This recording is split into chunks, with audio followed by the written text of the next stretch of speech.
Assalamualaikum warahmatullahi wabarakatuh. Innalhamdalillah nahmaduhu wa nasta'inuhu wa nastaghfiruhu wa na'udzu billahi min syururi anfusina wa min sayyiati a'malina. May yahdihillahu fala mudhillalah wa fala hadiyalah. Asyhadu an la ilaha illallah wa la syarikalah wa asyhadu anna Muhammadan abduhu wa rasuluh. Allahumma shalli ala sayyidina Muhammad wa ala ali sayyidina Muhammad amma ba'du. Yang kami hormati segenap para kader penggerak halal dimanapun anda berada, syukur alhamdulillah kita masih diberi kesehatan sehingga pada hari ini bisa hadir untuk mengikuti kuliah yang kedua dari Pusat Kajian Halal ITS. Dan tak lupa sholawat serta salam tetap tercurahkan kepada junjungan kita Nabi besar Muhammad SAW beserta keluarganya dan para sahabatnya. Pada kali ini kami akan mengambil tema alkohol khamar adalah haram dan najis.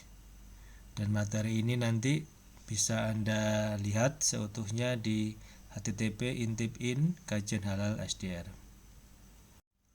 Ini adalah outline dari seluruh rangkaian kader penggerak halal, yaitu pengenalan halal haram, pengenalan najis, pengenalan bahan, dan akhirnya nanti adalah sistem jaminan halal. Untuk yang pertama, pengenalan halal haram, ini kami mencoba mengulas sedikit dari kajian yang pertama, yaitu sesuatu yang dilarang menurut ketentuan syariah Islam yang sudah tidak ada pertentangan di dalamnya, yaitu yang haram adalah babi, bangkai, darah, binatang yang disembelih dengan menyebut nama selain Allah, khamar, bagian tubuh manusia. Dan juga ada hewan buas, hewan bertaring, hewan berkuku tajam, keledai yang jinak, hewan yang hidup di dua alam, dan hewan yang kotor atau khaba'is. Pengecualiannya adalah semua hewan yang berasal dari laut atau hidup di air adalah halal walaupun tidak disembelih. Ini berdasarkan hadis muttafaqun alaih, hadis riwayat Bukhari dan Muslim. Ini apakah artinya ikan paus? Jadi hukumnya apa Bapak Ibu sekalian? Ikan paus hukumnya adalah halal. Bagaimana dengan lumba-lumba? Juga halal. Namun biasanya tidak boleh dimakan ya, karena dilindungi. Yang berikutnya adalah pengenalan najis. Jadi jenis-jenis najis yang selalu kita kenal itu ada 3, yaitu pertama berat, sedang, dan ringan. Sehingga contohnya kalau yang berat adalah jilatan air liur anjing, kemudian tersentuh babi dan turunannya, ya. Kemudian kalau yang sedang contohnya adalah bangkai, produk turunan hewan yang tidak diketahui status halalnya, darah, khamar, kotoran hewan, ya. Ini termasuk najis sedang. Sedangkan najis ringan adalah air kencing bayi laki-laki yang hanya minum ASI di sini. Terus bagaimana cara mensucikannya? Jika kita kena najis berat, maka kita harus membasuhnya 7 kali dengan air yang salah satunya dicampur dengan tanah atau bahan pembersih kimia. Jadi sekali lagi di sini dibasuh 7 kali dengan air yang salah satunya dicampur dengan tanah atau bahan pembersih kimia. Jadi tanah atau pembersih kimia ini diletakkan di tahap yang pertama. Jangan di yang terakhir ya Bapak Ibu sekalian. Kalau terakhir nanti tetap kotor nanti ya. Bukan kotor karena najisnya, tapi kotor karena kena tanahnya. Kemudian najis sedang di sini cara mensucikannya adalah dicuci hingga hilang warna, bau, rasa, dan najisnya. Contoh misalkan baju kita kena minyak wangi yang berasal ada etolnya dari khamar gitu ya, maka kita nggak perlu membuang baju tersebut ya, cukup aja dicuci sehingga hilang warna, bau, dan rasa khamarnya. Kemudian yang ketiga, bagaimana cara mensucikan najis ringan, yaitu diperciki dengan air atau dengan lap basah, itu sudah cukup. Di sini ada highlight Bapak Ibu sekalian. Jadi mutanajis yaitu benda yang terkena najis, jadi nanti dia menjadi haram. Jadi semua bahan produk halal yang terkena najis menjadi haram. Contohnya tadi air minum itu awalnya adalah halal. Air di mana-mana apa ya juga halal air itu. Ya, tapi ketika menjadi air minum prosesnya itu ya bersinggungan dengan barang haram, contohnya biasanya dalam prosesnya menggunakan karbon aktif. Karbon aktif ini bisa berasal dari tulangnya babi, maka nanti air yang produksinya tadi yang bersinggungan dengan najis juga ikut najis, maka menjadi haram. Jadi najis berat ini adalah beberapa slide terkait dengan landasan atau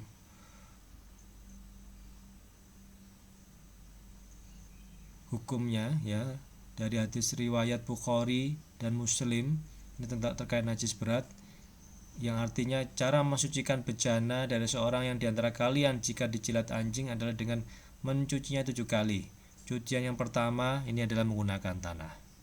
Jadi Bapak Ibu sekalian, untuk babi juga demikian. Nah, ini berdasarkan kias, karena babi lebih buruk daripada anjing. Untuk yang najis sedang itu dari hadis riwayat Muslim dari Asma, ia berkata, ada seorang wanita datang kepada Nabi Shallallahu Alaihi Wasallam lalu bertanya, salah seorang di antara kami pakaiannya terkena darah haid, bagaimana cara membersihkannya? Tanda tanya ya. Kemudian Nabi SAW menjawab, hendaklah ia mengeriknya. Jadi darah haidnya sudah kering itu dikerik, kemudian menggosoknya dengan air, lalu mencucinya, lalu ia boleh sholat dengan pakaian itu. Jadi kalau Bapak Ibu sekalian yang terkena darah haid kemudian dibuang ya dengan alasan najis, itu adalah modus karena ingin beli baju baru. Najis ringan di sini sesuai dengan hadis riwayat Abu Daud, An-Nasai ya. Jadi air kencing perempuan itu dicuci, sedangkan air kencing anak laki-laki itu dipercikkan. Begitu saja. Termasuk hadis masuk keterangan tentang najis ringan. Nah, kembali kepada khamr ya. Khamr ini proses pembuatannya itu dikenal dengan nama fermentasi, bahasa kerennya. Jadi fermentasi adalah proses yang memanfaatkan kemampuan mikroba untuk menghasilkan metabolit primer dan metabolit sekunder dalam suatu lingkungan yang dikendalikan. Maksudnya di sini suhunya dikendalikan, pH-nya dikendalikan dan sebagainya. Jadi fermentasi ini mempunyai sifat fermentasi ada dua macam, yaitu aerobik yang butuh oksigen dan yang anaerobik tanpa oksigen. Jadi fermentasi yang aerobik yang butuh oksigen ya, itu adalah contohnya pembuatan asam cuka dengan mikrobanya bakteri asam cuka yaitu Acetobacter aceti. Terus bahan bakunya adalah etanol di sini. Kemudian fermentasi anaerobik adalah fermentasi ada dua macam di sini, fermentasi asam laktat dan fermentasi alkohol. Ini karena mikrobanya berbeda ya. Ini adalah perbedaan fermentasi asam laktat dan fermentasi alkohol. Jadi kalau fermentasi asam laktat adalah proses metabolisme di mana glukosa diubah menjadi energi asam laktat dan seluler. Kemudian kalau fermentasi alkohol adalah proses metabolisme di mana glukosa diubah menjadi etanol dan karbon dioksida. Perbedaan yang kedua, fermentasi asam laktat terjadi pada mikroba Lactobacillus species, ragi dan sel-sel otot. Kemudian kalau fermentasi alkohol terjadi dalam ragi ya dan mikroorganisme lainnya. Yang ketiga, fermentasi asam laktat menghasilkan molekul asam laktat dari piruvat. Sedangkan fermentasi alkohol menghasilkan etanol dan CO2 dari molekul piruvat. Kemudian yang keempat, laktat dehidrogenase dan piruvat dekarboksilase adalah dua enzim yang terlibat dalam fermentasi asam laktat. Sedangkan di fermentasi alkohol, enzim yang terlibat dalam fermentasinya adalah piruvat dekarboksilase dan alkohol dehidrogenase. Yang terakhir, perbedaan terakhir, fermentasi asam laktat ini digunakan dalam produksi yogurt dan keju. Jadi produk hasilnya kalau Bapak minum yogurt kemudian makan keju itu hasil dari fermentasi asam laktat. Sedangkan fermentasi alkohol produk akhirnya yaitu di bir, minuman khamr, anggur, cuka dan juga produksi roti untuk mengembangkan. Itu menggunakan fermentasi alkohol. Ini adalah informasi kadar alkohol di khamr. Kalau di Indonesia ada 3 golongan A, B, dan C. Di sini adalah kadar etanolnya. Kalau kita lihat itu kadar etanol adalah sangat tinggi, ya. Padahal kadar etanol maksimum selama fermentasi ada 15%. Kenapa 15%? Ini karena kalau lebih dari 15% itu bakterinya atau mikrobanya yang menikmati, ya. Jadi kalau misalkan ada minuman keras konsentrasinya lebih dari 15% berarti sudah melalui penyulingan atau peningkatan kadar alkohol. Jadi untuk yang golongan A 1-5% etanol itu contohnya adalah bir bintang, green sand gitu ya. Untuk yang golongan B kadar etanolnya 5-20%, contohnya adalah anggur Malaga, anggur orang tua ini itu termasuk yang golongan B. Sedangkan yang golongan C ini yang tinggi 20-55%. Ini adalah vodka, whisky dan ciu di sini. Terus ada juga sebetulnya etanolnya 99% misalkan. Nah, itu bukan untuk diminum ya, Bapak Ibu sekalian. Itu bisa untuk farmasi, kemudian untuk campuran bahan bakar. Yang minum mesin nanti. Berikutnya adalah ini ada gambar arak masak ya. Ini merek ini dan merek ini tanpa menyebut merek aja. Jadi arak masak itu biasanya digunakan di makanan seafood atau Chinese food ya. Kenapa demikian? Karena fungsi arak masak ini itu menghilangkan bau amis ikan laut, namun dengan tetap mempertahankan aroma ikannya. Ini kehebatannya arak masak ini.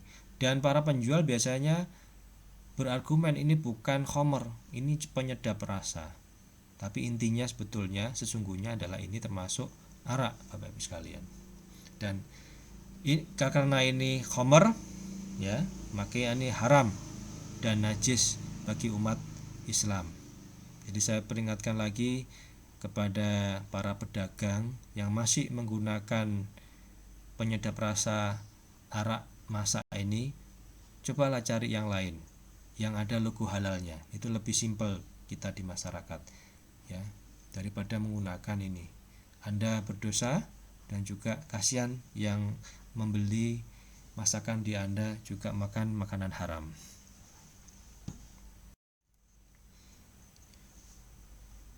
Bagaimana jika arak ciu ini digunakan sebagai bahan baku hand sanitizer ya, seperti dijelaskan di kuliah halal yang pertama bahwa titik kritis hand sanitizer itu adalah di alkoholnya, di sumber alkoholnya. Jika alkoholnya berasal dari khamr itu haram dan najis, tidak boleh kita pakai. Kalau alkohol etanol dari industri non khamr baru boleh kita pakai untuk hand sanitizer. Baru-baru ini ada kabar di media massa hand sanitizer langka, maka ada Bupati Banyumas menggunakan ciu sebagai bahan baku, di mana ciu adalah khamr. Semoga ya, jika memang keadaan darurat yang memang benar saat ini etanol hilang di pasaran ya, sedangkan hand sanitizer sangat dibutuhkan dalam menghadapi kasus COVID-19 ini, maka ada usul fikih mengatakan jika keadaan darurat yang haram pun jadi boleh. begitu.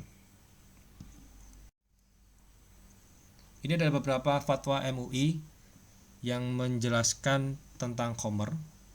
Jadi kalau di dalam Al-Qur'an khamr ini turunnya adalah bertahap ya. Ternyata benar juga di Indonesia ini.